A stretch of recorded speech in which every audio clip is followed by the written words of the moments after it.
ඊගාව ප්‍රශ්න. ඒ කියනවා පුතේ ළමයේ උතුරු දිශාවට මීටර් 8ක් ගොස් එතැන සිට නැගෙනහිර දිශාවට මීටර 8ක් ගොස් නැවතුණේය. ඔහුට දැන් ආරම්භක ස්ථානයේ පෙනෙන්නේ කුමන දිශාවෙන්ද කියලා නේද? දැන් චූටි කාලේ ශිෂ්‍යත්ව කාලේ ප්‍රශ්නයක් වගේ. 6 වසරේ ප්‍රශ්නේ.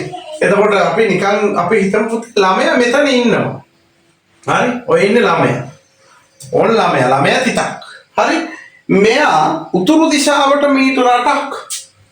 එහෙනම් උතුර අපි දන්නව නේද පුතේ දිශා චක්‍රය යනවා නේද? දිශා චක්‍රෙත් අපි දාගම්මුකෝ නම් එතකොට මේක ඔයාලට වඩා පැහැදිලි. අපි දන්නවා මෙහෙට තියෙන්නේ උතුර. අපි කවුරුත් දන්නේ උපුල් ඊළඟ නැවෙන් ගිහින් ලේසි එකක්. එතකොට මේක උතුර මේක කෙලින් පහළ දකුණ කියලා අපි දන්නවා. මේ පැත්ත පුතේ නැගෙනහිර වෙද්දී මම දිශා චක්‍ර කොඩියට දාන්නේ මේක බටහිර නැත්නම් බස්නාහිර අනු දිශාත් දාගමු මේක ඊශාන මේක ගිනි කොන මේක නිරිත මේක වයඹ. එහෙමනම් ඔන්න වැඩි. හරි? ළමයා මෙතන ඉඳලා යනවා කියනවා පුතේ උතුරු දිශාවට. එහෙනම් උතුර කෙලින් උඩ රයිට්. ඔන්න ගියා. කොච්චරක් ගියාද? මීටර 8ක් ගියාලු කමන්නේ. 8ක් ගියාලු. ආයෙ කියනවා එතන සිට මෙතන ඉඳලා නැගෙනහිරට යනවලු. නැගෙනහිර මේ පැත්ත පුතේ. එහෙනම් මෙතන ඉඳලා ඔන්නෝම යනවලු නැගෙනහිර පැත්තට. තවත් මීටර 8ක් මීට සමාන දුරක්. හරි. දැන් ළමයාගේ ආරම්භය පුතේ මෙන්න මෙතන තියෙනවා. මේක ආරම්භය.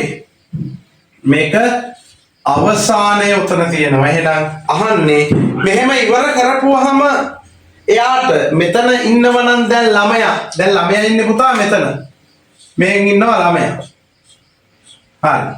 ඔය ළමයාට උතන ඉඳලා බලද්දී අර ආරම්භක ස්ථානේ පේන්නේ කොයි දිශාවෙන්ද කියලා අහන්නේ. ඉතින් මෙහෙම ඇඳොත් පුතේ මේ දිශාවටද මෙයාට පේන්නේ. එතකොට අපිට ගන්න පුළුවන් වෙනවා දිශාව මේ පැත්ත තියෙන්නේ නිරිත කියන වචනේ.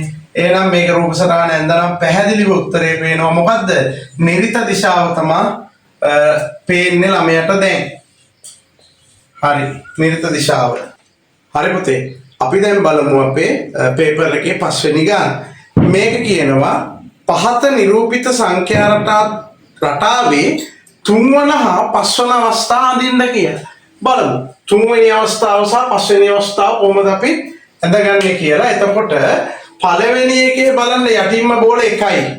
මේ ඊට පස්සේ ත්‍රිකෝණ සංඛ්‍යා රටාව තමයි පුතේ දීලා තියෙන්නේ මතක නම්. හරි? එහෙම නැත්නම් අපි ඉස්සරහට යන්න. 1යි ඊට පස්සේ එකේ යටින් බැලුවා නම් ලේසි. උඩ ටික අර ගැප්ස් වලට පොඩි තියෙන පරතර වලටනේ බෝල ටික එන්නේ. එහෙනම් හරි සරලයි මේක ඕන කෙනෙකුට එක බෝලයයි බෝල දෙකයි හිස්තැනක් බෝල 4යි. එහෙනම් මෙතන බෝල 3ක් එන්න ඕනේ. ඒක නිකම්ම බැලුවාම තේරෙනවා පහළට එන්න ඕනේ බෝල කීයක්ද 3ක්.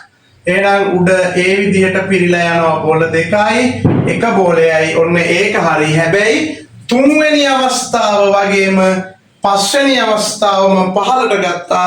5 වෙනි අවස්ථාවත් අඳින්න කියනවා. ඉතින් බෝල 1යි 2යි 3යි 4යි. පහේදී 5යි. එහෙනම් 1යි 2යි 3යි 4යි 5යි. ඊට පස්සේ යන්නේ ගැප් වලට හරියන්න ඉතුරු බෝල ඔය විදිහට පිරමින් රටාව ලස්සනට උඩට යනවා. එහෙනම් ඔන්න ඔය විදිහට 5 වෙනි එක ඇඳෙනවා. එහෙනම් 3යි 5යි සරලව ඇඳ ගන්න පුළුවන්. හරි. අපි බලමු පුතේ ඊගාව ප්‍රශ්නේ. මේකේ කියනවා තුල්්‍ය භාග ලැබෙන විදිහට තුල්්‍ය භාග ලැබෙනසේ හරි තුල්්‍ය භාග ලැබෙනසේ මොනා කරන්න කියලාද? හිස් කොටු පුරවන්න කියලා. තුල්්‍ය භාග නම් අපි දන්නවා පුතේ එකම සංඛ්‍යාවකින් ගුණ වෙන්න ඕනේ. එහෙම නැත්නම් එකම එකකින් මොනා වෙන්න ඕනද? බෙදෙන්න ඕනේ. රයිට්. මේක කොහොමද පුතේ? මේක බලමු. මේක උඩ දීලා තියෙන්නේ නේද? 6 දීලා තියෙන්නේ. රයිට්. එහෙනම් 2 6 වෙලා 2 6 වෙන්න පුතේ බෙදිලා බෑනේ. ඒක ලොකු වෙලා. එහෙනම් ගුණ වෙන්න ඕනේ. කීයෙන්ද? දෙවරක් කීයද පුතා 6 වෙන්නේ? 3. එහෙනම් 3ෙන් ගුණ කරනවා දෙවරක් 3 6යි. උඩ එක 3ෙන් නම් භාගයක උඩට කරපු දේ පහලට කරන්න ඕනේ. හරි? අර ගෙදර සහෝදරයෝ දෙන්නට වගේ තමයි. කිකුඩු සරපු දෙයක් අරන් දුන්නොත් අනිත් එකටත් අරන් දෙන්න ඕනේ. හරි? නැත්තම් ලොකු අවුලක් නේ. අන්න එහෙම මතක තියාගන්න භාග.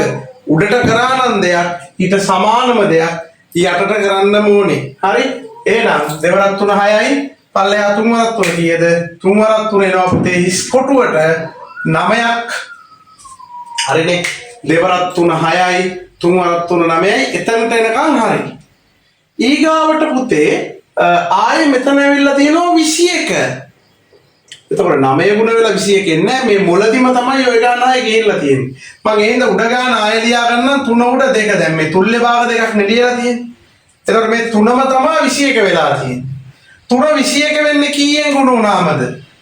චක්‍රය අමතක නම් චක්‍රය බලන්න වෙනවා. 7න් ගුණ වුණාම එහෙනම් පල්ලෙහා 7න් නම් උඩත් කීයද ගුණ වෙන්නේ? 7න් පුතේ. එහෙනම් ඔන්න වැඩේ. 3 වරක් 7 21. හරි. දෙවරක් 7 ඒක 14යි. එහෙනම් උත්තරේ එතනට එනවා කීයද? 14 කියලා. එක හිස් කොටුවක් 9 වෙනවා. අනිත් හිස් කොටුව 14 වෙනවා.